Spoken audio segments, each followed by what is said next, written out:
Right now, AEP Ohio is reporting more than 4,000 customers without power this afternoon. That's about 11,000 fewer than earlier today.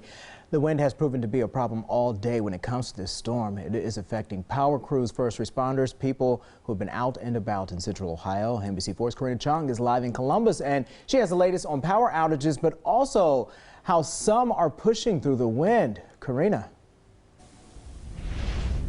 Yeah, that wind is something that we've felt all day. We could see those flakes flying up every time the wind made an appearance, and it really is impacting crews who are making repairs. Now let's take a quick look at those power outages. According to AEP Ohio's outage map, there are 4,923 customers without power across the state. Now specifically here in Franklin County, that number has gone down as well. It's 176 customers. Now, a lot of those outages are being caused by the wind. Wind and the temperatures are also impacting businesses. I caught up with Brad Harkrider. He's the owner of Hank's Texas Barbecue. He came in at 6 this morning to get the smokers going. He has Christmas orders he has to fulfill.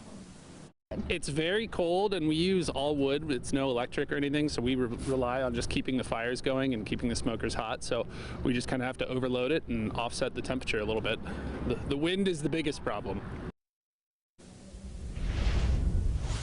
Today at 6 o'clock, hear from Franklin County Emergency Management, what they want you to keep in mind as night falls. Local for you in Columbus, I'm Karina Chung, NBC4. Karina, thanks. Well, if the power does go out, the food in your refrigerator might not be safe to eat. So here's what you need to know. First of all, keep the doors closed. Food in the refrigerator can be safe to eat after 4 hours once the power goes out, up to 48 hours in the freezer, depending on how full it is.